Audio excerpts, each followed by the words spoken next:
Desde o nosso último vídeo, as ideias começam a vir. Porque, veja bem, oratória se aprende na prática. Então a gente vai fazer um vídeo, que vai ser o próximo, que eu vou, junto contigo, preparar um discurso, tá bom? Esse é o próximo vídeo, já vai se preparando psicologicamente aí.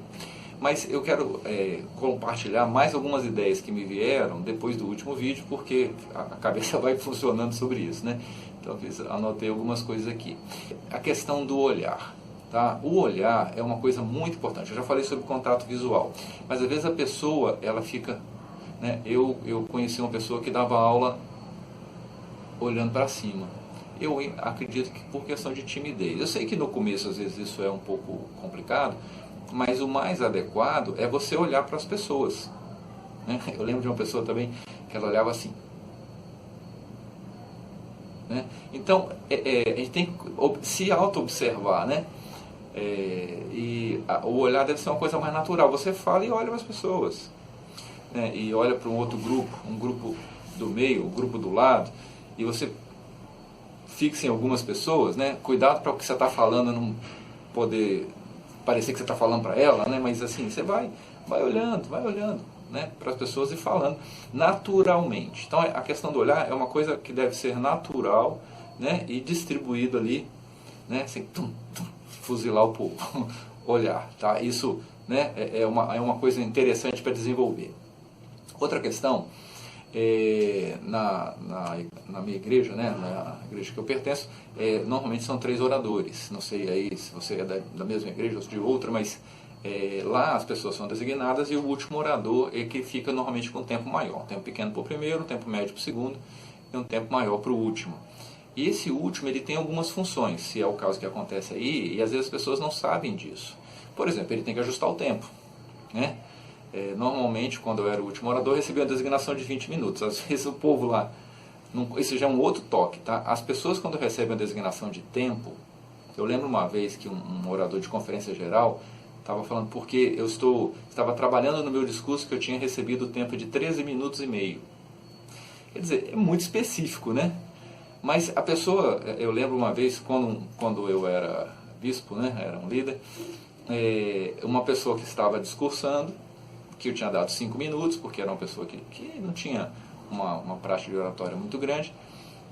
Quando chegou lá pelos 7 minutos, que eu já estava dando uns toquinhos para ela poder sair dali, ela virou para trás e falou, você me deu muito pouco tempo, vou falar mais. E continuou falando, né? Então isso não é, vamos dizer, fere a etiqueta, né?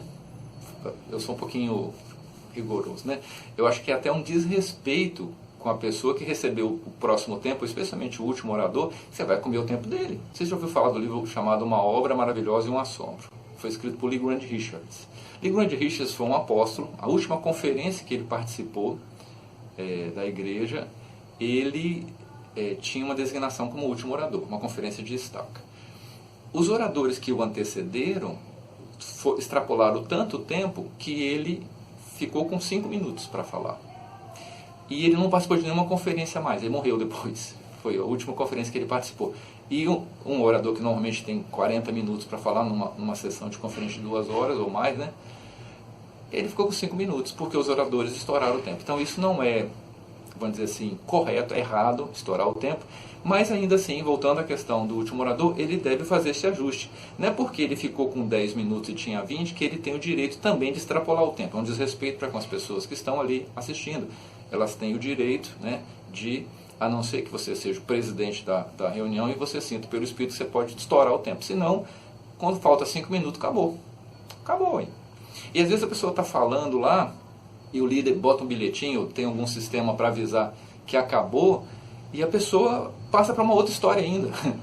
Não termina. Gente, terminou, acabou, né? Então você tem o tempo, se você falhar nisso e o líder te der um toque, termina ali, ó. Vamos dizer que você tem 30 segundos para terminar. Acabou, o tempo acabou, tá bom? Essa é uma coisa importante. E aí, se infelizmente houver uma falha nessa questão, o último orador ajusta o tempo. Outra questão que muitas vezes não está ciente é que ele também ajusta a doutrina. Se às vezes a pessoa menos experiente falou alguma coisa que deu um sentido meio esquisito para algum princípio doutrinário, que pode confundir uma pessoa nova, é interessante o último orador, discretamente, né? Eu lembro que uma vez eu estava dirigindo a reunião, mas me foi pedido para fazer essa correção, Então eu fui lá e falei, olha, eu tenho um irmão estava enobrecendo a Moisés, né, que tinha jejuado por 40 dias, que isso era uma prática muito adequada para a igreja e tal. E não é, não é o nosso padrão, né? Então eu fui lá e falei, olha, eu tenho certeza que, com certeza seria fantástico jejuarmos por 40 dias, mas essa não é a prática da igreja. Nós jejuamos uma vez por mês, apenas um dia, né? E algumas pessoas com necessidade especial fazem outros jejuns. Mas, então eu fiz a correção doutrinária daquele princípio que ele falou que não é verdadeiro, né? Não é prática da igreja jejuar 40 dias, porque senão alguém podia entender e querer começar a fazer, né? Mas eu não era o último orador, eu era quem estava dirigindo a reunião. O último orador já poderia ter feito isso, tá bom? Então corrigir a doutrina e ajustar o tempo. E última coisa, eu mencionei a maneira como eu preparo o discurso, né, que eu penso em várias coisas. Nós vamos trabalhar isso no próximo vídeo, que a gente vai preparar um discurso juntos. Depois, que eu não falei, é que eu coloco numa ordem lógica. Lembra que eu quero despertar o interesse, envolver e levar a ação. Então, eu coloco numa ordem que vá fazer esse clímax da pessoa ter vontade de fazer aquilo que eu estou falando. Tá bom? Então são dicas que eu queria acrescentar antes da gente ir para a prática da oratória. Grande abraço. Tchau.